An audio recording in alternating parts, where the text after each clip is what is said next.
Berikut kita akan membahas aproksimasi Greenwood.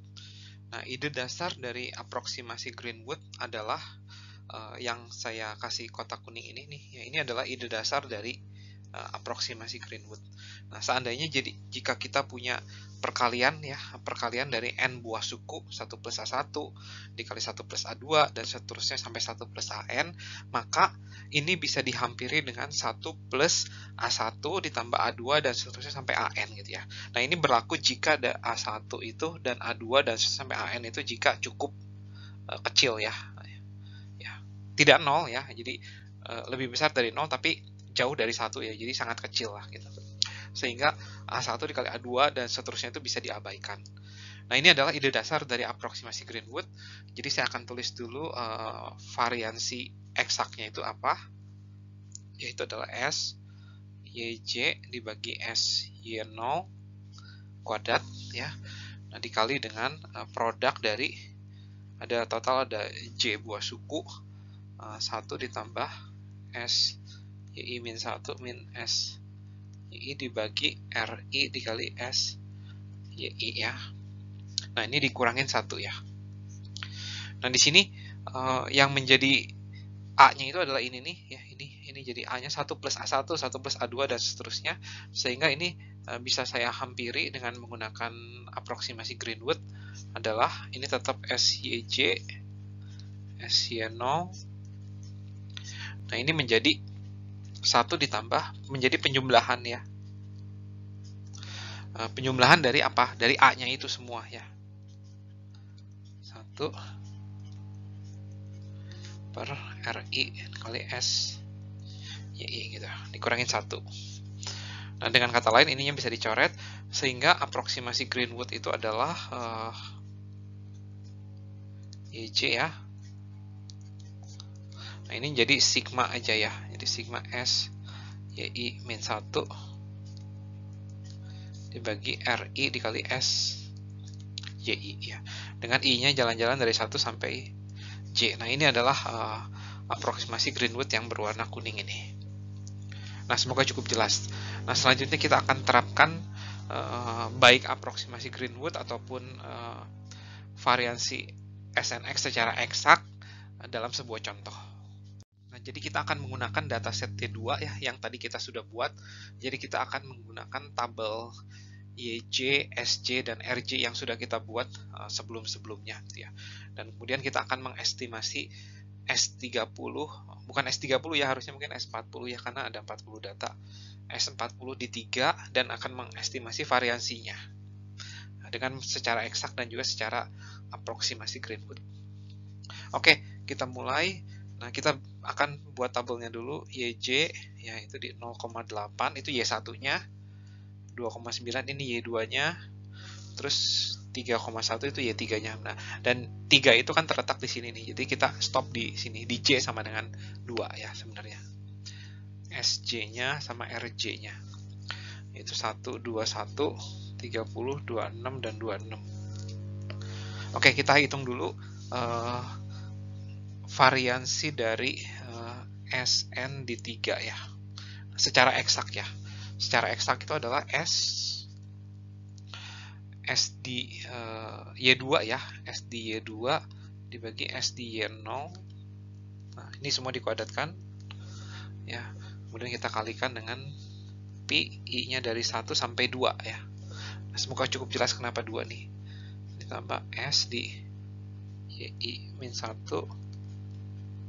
YI dibagi RI dikali S di YI ya. Nah, ini dikurangin 1. Nah, ini adalah perhitungan variansi secara eksak. Tapi kita akan menghampiri ini. Kita hampiri dulu dengan tanpa Greenwood dulu ya, dengan tanpa Greenwood. Jadi variansi dari SN3 yaitu adalah SY2-nya kita akan hampiri dengan SNY2 ya. SNY2 itu adalah ada 2 produk ya. Ingat ada 2 produk, yaitu adalah 30 kurang 1 dibagi 30 berarti 29 per 30 dikali 26 kurang 2 dibagi 26 berarti 24 per 26 dibagi SY0-nya dalam hal ini 1. Oke. dikali, nah itu 1 ditambah, ketika I-nya 1, kita berhadapan dengan Y0, berarti 1 ya. 29 per 30 per 30 dikali 29 per 30. Nah, ini produk yang pertama, suku yang pertama. Suku yang kedua itu adalah 10 dikurangin. Nah, sekarang kita berhadapan dengan SNY2, yaitu adalah 24 per 26 ya. Ini sekarang 26, R2-nya 26. Ini adalah SNY2-nya. Kurangin 1. Nah, kalau dengan menggunakan aproksimasi Greenwood lebih mudah lagi. Ya, adalah bagian sininya sama. Nah, yang bagian dalamnya adalah penjumlahan antara ini dan ini doang ya.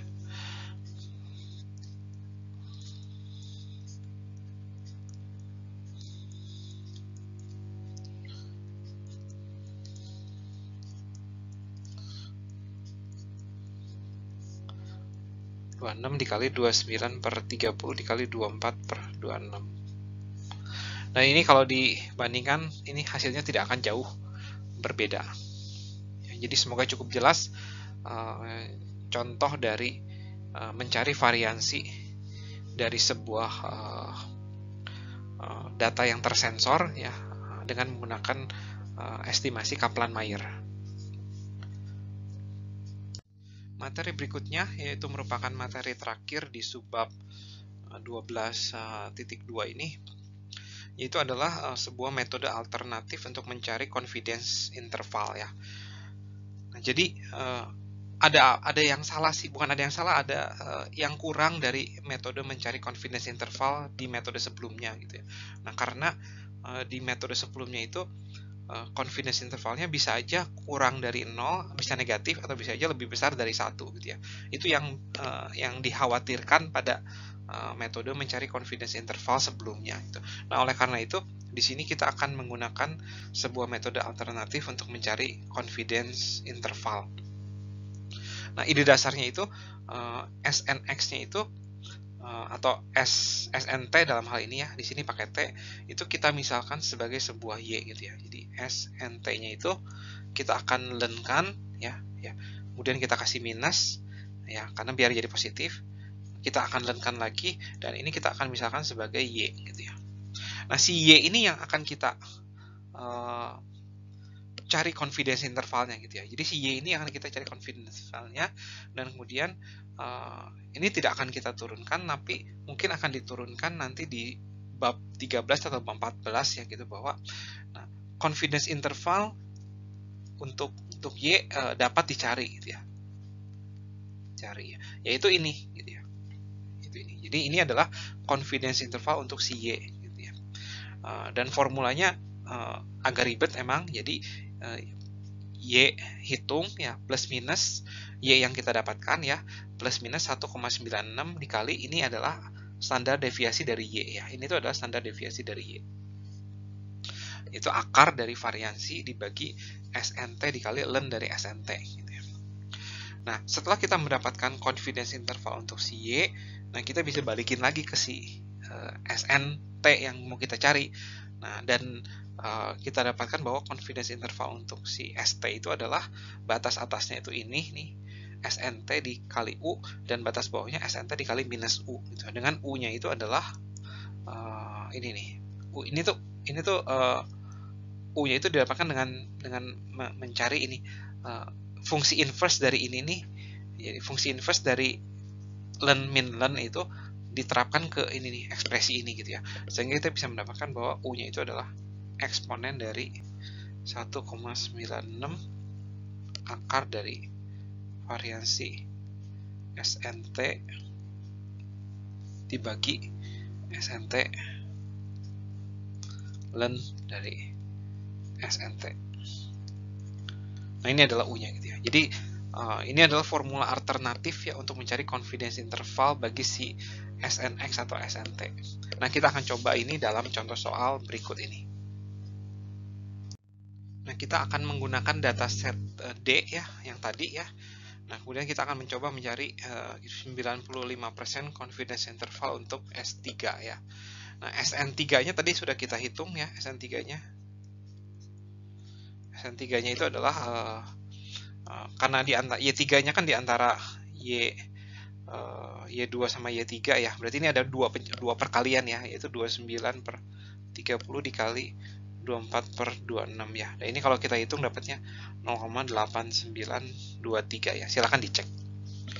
Dan kemudian tadi kita juga sudah mendapatkan bahwa variansi dari SN3 hampiran dari variansinya itu, ini perhitungan secara eksaknya ya, itu adalah 0,0034671. Dan dari dua ini kita bisa menghitung U-nya ya.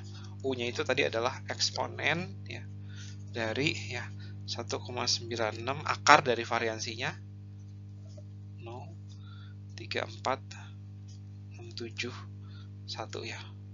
Nah, dibagi dengan SN3-nya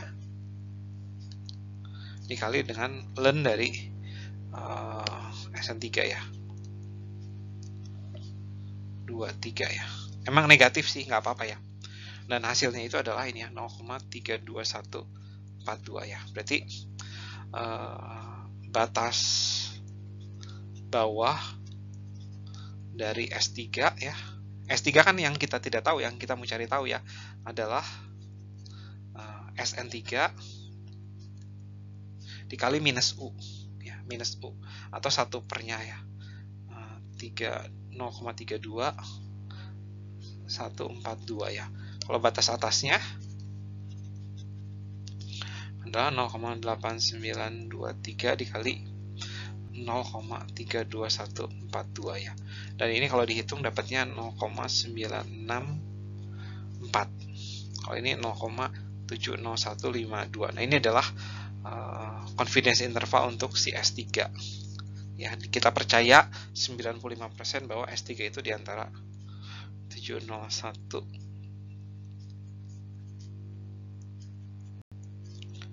ya. 95%. Oke, semoga cukup jelas bagaimana mendapatkan confidence interval dengan metode alternatif yang tadi ya. Dengan ini subbab 12.2 selesai, kita akan masuk ke subbab 12.3 di mana kita akan belajar estimasi distribusi bukan empirik ya. Yang kedua yaitu dengan menggunakan kernel density model.